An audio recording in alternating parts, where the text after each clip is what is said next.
Thanks a lot, Martin, for your presentation. I think it's been very interesting to consider this ethical and this thinking perspective. It's actually getting me to think a lot, and really, I think it's going to be a very good questions for debate. So I would actually also want to hear thoughts from the audience on this question and this kind of human nature dualism on that. So thanks a lot for the presentation, which complements, I think, very nicely with all the other perspectives we'll be hearing and we've been hearing today. Our last presentation of today, it's going to be on the question of cultivating change, paving the way towards sustainable bioenergy for industries. And for that, I would like to introduce our last but not least speaker, the project engineer at ENGIE Laborelec, Esther Bustillo Vazquez. Welcome.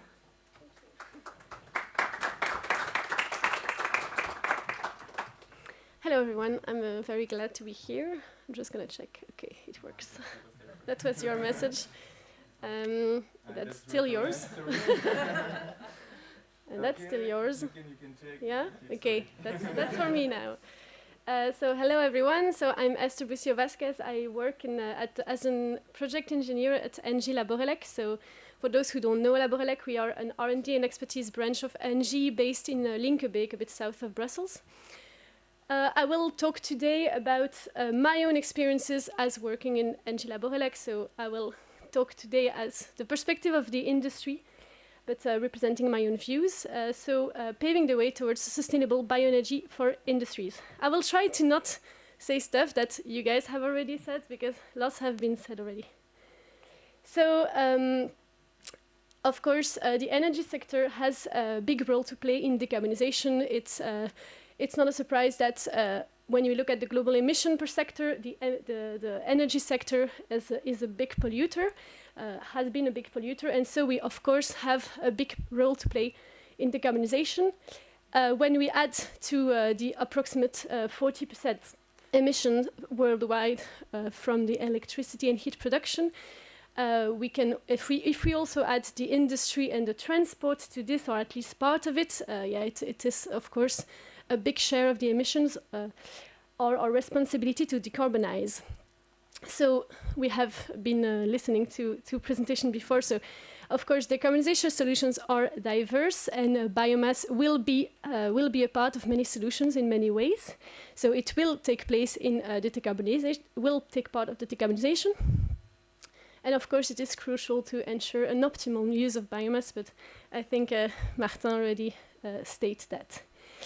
Okay, so just to end on this, many technologies are already existing to valorize bioenergy in the most optimal way possible and to fit the diversity of problems that we face and the diversity of situation in the industry or the energy sector and the realities. So many solutions, but okay, now the question we can ask is how can we actually drive the appropriate change in the energy sector? And that's what I'm mostly going to talk to you about today. So it's not a surprise, I guess, for most of you, but the really efficient way, in my opinion, to drive the change is actually through the power of policies. So policies are really key in the energy transition. They are key in driving the right change. They are key in drafting the direction where we should go as industry in energy sector.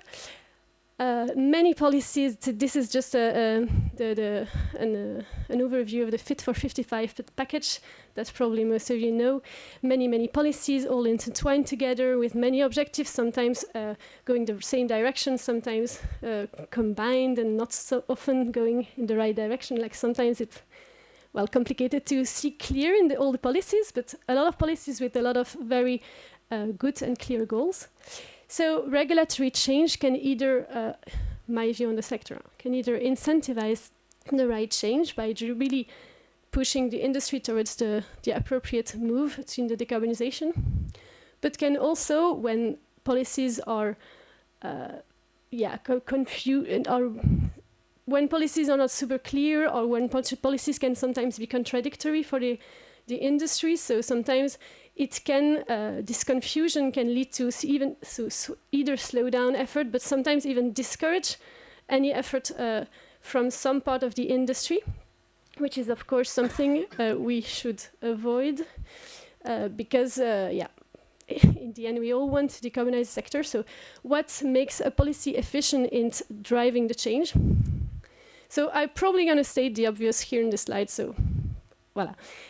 Of course, a policy should have clear objectives. I think that is the case for the Fit for 55 package. Often the objectives are quite clear. But then those objectives have to be translated in very clear and realistic rules. It seems very trivial, but looking for a very pragmatic point of view of, I read the policy, I need to translate them to all my colleagues and all our clients that actually need pragmatical direction and what do they actually need to do. Sometimes either they are too detailed or not detailed enough, or sometimes unrealistic when they are too detailed. They are detailed in a direction that seems very probably positive for the policy writers, but also for us, really, we don't really see how to implement that. So also, I think the appropriate way to do in policies in general, combining incentives and sanctions, because when you have only incentives, people tend to really go super enthusiastically in one direction and sometimes make mistakes along the way, and sometimes also take decision in the industry that maybe they should have, thought a bit better before. And sanctions, when there is only sanctions, and that comes really from experience, from having discussed with colleagues, when there is only sanctions driving a policy, it tends to actually discourage the industry, because when you combine either unrealistic rules or undetailed rules or not totally detailed rules, plus sanctions, people are just like, okay, so I'm just not totally sure what's expected from me. Plus, if I do it wrong, I might get sanctions. So why actually make any effort? So I think my main message is that, to make a policy really effective in driving the right decarbonization move from the industry, it needs to combine all of those points. Also, very importantly for the industry also is the co-evolutions of policies and regulatory tools, because often we have policies, but we actually don't know how to comply with it, on what tool we should use. Okay, a bonus here, even better if we can balance among subsectors, so we can ensure that all subsectors are actually working together in the same direction instead of competing against each other, or just not being like, we should all go towards the same direction. Because all of those details often tend to make us not focus on the bigger picture, and actually we should all be focused on the bigger picture, which is decarbonizing a sector which emits a lot. So, okay, I talked about policy, but now what is the point with biomass? So I'm gonna go back to biomass now. So let's talk about sustainable biomass and all the regulatory challenges that we face in the biomass for the energy sector. So I'm not gonna, it's a no-brainer. Of course, sustainable biomass is the key, and we should all ensure and promote sustainable biomass. I'm not even here to debate this. It is of course the key here, and I absolutely agree with that. But now again, how I said, understanding how to comply with actually the criteria that are asked for us for ensuring sustainable biomass, or sometimes that's the challenging part, not the fact that we agree or not to do sustainable biomass, we all agree, but how should we do this? I'm just going to state a few examples of challenges that we face in the sector, and that comes really from my daily work, from all the discussions I have, either internal ENGIE or with customers or with, it's just like my daily job is mostly trying to understand this slide. So the REDII implementation, for example, so many unclarities remain. So it's quite funny because the REDII is going to be active in 1.5 years, and we still don't know exactly how to do with REDII. So it's a bit, too bad. So delays in transposition in many countries makes it complicated sometimes to just know where to go, because the countries haven't implemented it or haven't developed the tools, or it's not possible in that country yet, or it's not clear with the authorities. Many unclarities remain on the very specific pragmatical details on this and this. Now, when you cross REDII with the EU ETS system, the emission trading systems, Also, sounds maybe very easy to combine both, but some installations, for example, are under the EU ETS because they are part of a bigger group of units, so they are under the EU ETS scope, but actually not in the RED II scope. So the question comes to, okay, well, should I actually do all the steps required in the RED II? Because EU ETS asks me to be RED II compliant, but RED II doesn't ask me to be RED II compliant, so what should I do? So, yeah, good question. So we, of course, tend to tell them to be RED II compliant when they have to go through ETS. But that was a lot, that was a big part of last year, all the debates that we had internally. New tools and new regulations are coming our way. So EU EDR, RED III, I think they have laudable goals. I think they have good objectives. They are going the right direction. Sometimes, though, tricky obligations. For example, EU EDR is asking for precise geolocalization. It is very important for traceability, but if your supplier just doesn't give you that, if you work in a country where they don't have to legally give you this detail, how do you do exactly? Also, EU EDR asks for physical segregation, which for the people who know mass balance, physical segregation is quite tricky to really implement. And how do you do, for example, when you make pellets with processing residue from sawmills? So how do they make sure that there was a physical segregation between EU EDR compliant and non-EU EDR compliant? So EU EDR, I'm sorry, maybe I'm going to quickly against deforestation regulation that is coming our way. Some regulatory tools on national obligations are when they exist, because it's not the case for all countries. They are sometimes still unclear, or the opposite, they are super demanding. In Germany, for example, like lots of requirements to be RED II compliant. And the big tool that we use, of course, for ensuring sustainable biomass is all the RED II certification schemes. By the way, they were still not fully validated not that long ago. But they are like our biggest ally here, the certification schemes.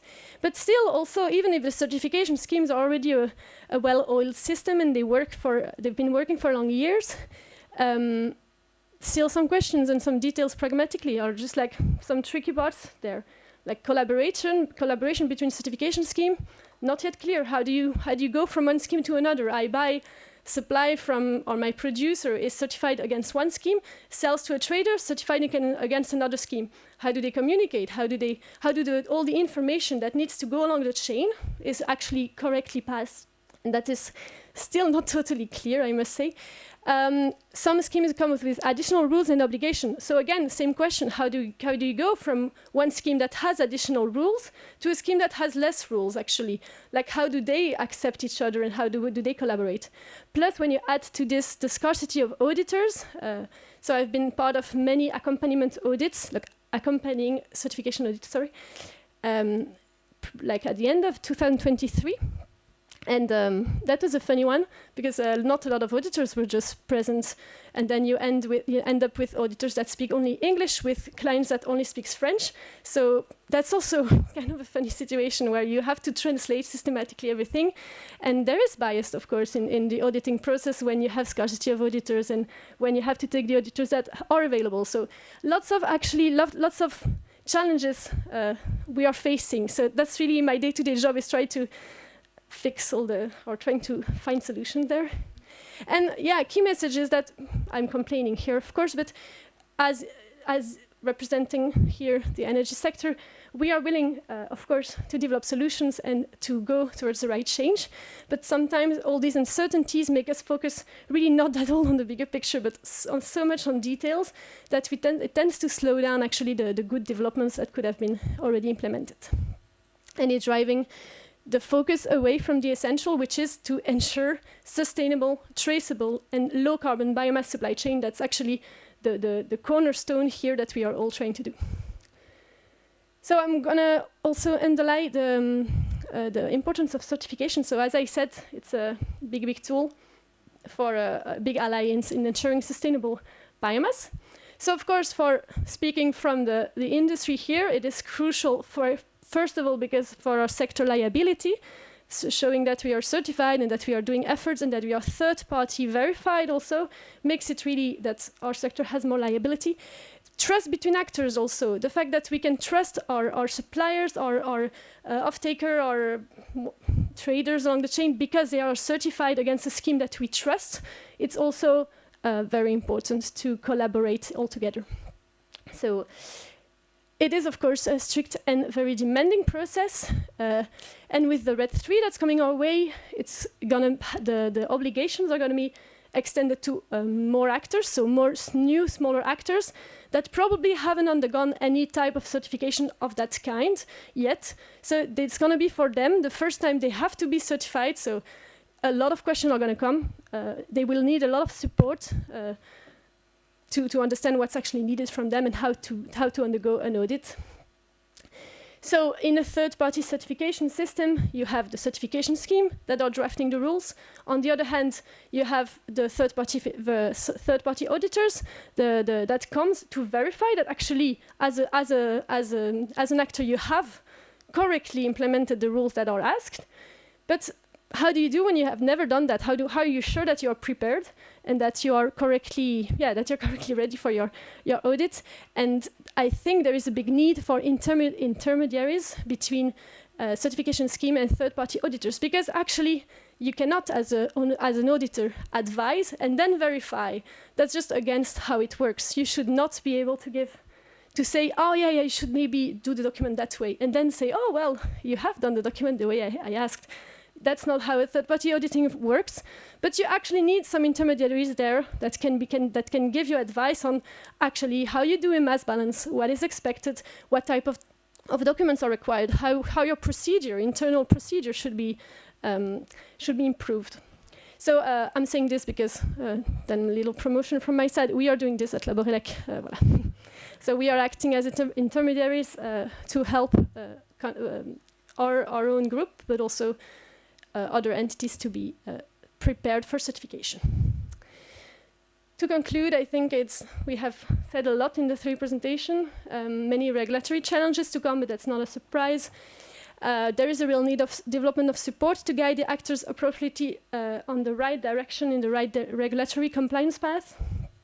I think in general, in all this process, it's crucial to collaborate and understand each other, the different stakeholders, whether civil, political, or corporate. I think it's crucial. I think Martin said it very, very beautifully. I think it's very important to keep all those aspects in mind too.